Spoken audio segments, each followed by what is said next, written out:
There had been signs, and it was more a measure of luck than intelligence savvy that Erika Schwartz was able to put them together in time. For instance, the Military Counterintelligence Office, MAD, could easily have left her off the distribution list for their April 17th report on EU-related anomalies, a list they only added her to because they were preparing to ask for the use of an Iranian source in return. When the report came, it would have been easy to miss number 53, an item from Budapest. In fact, she did miss number 53, and her assistant, Oskar Leinz, had to draw her attention to it.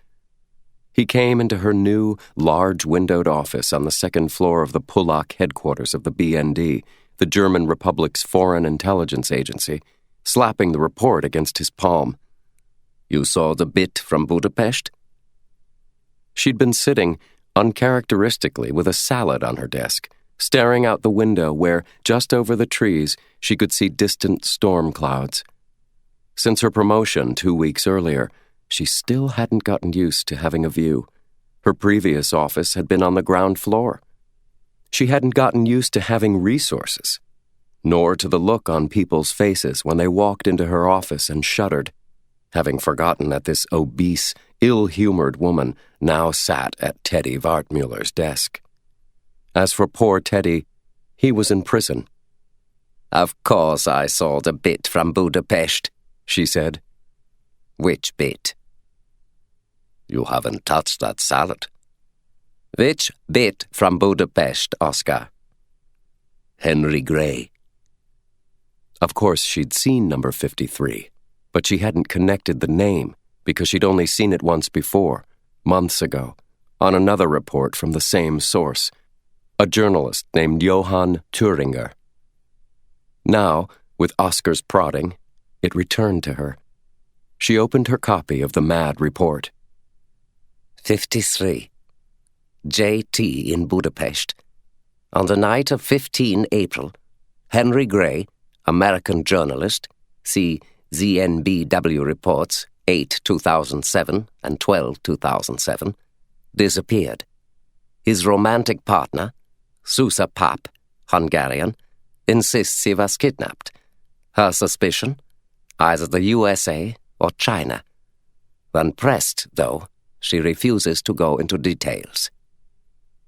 "Gray is connected to Milo Weaver," Oskar helpfully reminded, now stroking his thin mustache. "Tangentially," she said, then noticed that she'd gotten some Caesar dressing on the report. She remembered Thüringer's observations from 8/2007 and 12/2007. In August, he reported that Mr. Gray had been thrown off the terrace of his Budapest apartment and was in a coma. The December report noted that Gray had woken in the hospital and eventually disappeared on his own. Soon afterward, an AP stringer named Milo Weaver had arrived asking questions about him. Gray had so far eluded the man, until now, at least. She put in a call to a friend in the Hungarian National Security Office, the NBH, but there was no record of Gray leaving the country. There was, however, an old woman's bedroom window eyewitness report of someone matching Gray's description, being stuffed, dazed, perhaps drugged, by an Asian, Chinese, into the back of a BMW on Sas Utka, a 5-minute walk from Gray's apartment. Though the witness didn't understand a word, she recognized English being spoken. It was through another friend, Adrien Lambert, in the French DGSE, that Erika learned that on the same night as the supposed abduction, at Budapest Ferien's Terminal 1, someone in a plexiglass-covered stretcher had been loaded into a private twin-engine plane.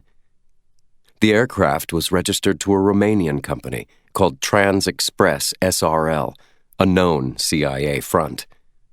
Passengers weren't listed, and while its destination was noted as Ruzynia Prague Airport, there was no record of it ever landing there. Henry Gray had, in a bureaucratic sense, disappeared from the face of the earth. The little mystery gave her an itch, and she called Cologne and asked MAD for direct contact with Johann Thüringer. Their immediate yes was a shock. Life on the ground floor, with requests taking weeks to be summarily refused, had steeled her for rejection. Acceptance simply wasn't part of her worldview. So, giddy with power, she talked to Thüringer on a secure line to the Budapest embassy on Sunday, April 20th.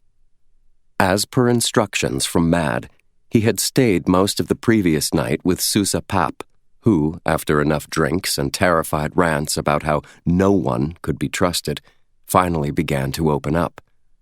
She did not open up completely, he admitted, but along the line, one name slipped out. Rick. "It's not a secret, I guess," Papp had told him. "Not anymore. Henry worked with a Chinese spy named Rick. Spent an entire month with him. But in the end..." "In the end, what?" Erica asked. "Well, in the end she fell asleep. What I can piece together is that the CIA actually was after Henry because of this Chinese Rick. However, they left him alone for the past month, so why take him now? That's what Susa wondered.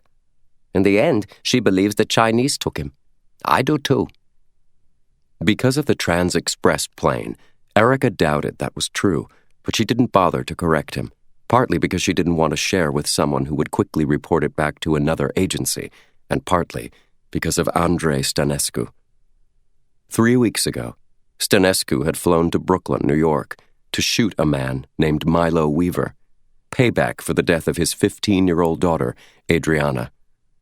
Andrei had been helped in his endeavor by a Chinese man named Rick, or, more properly, Sin Tzu.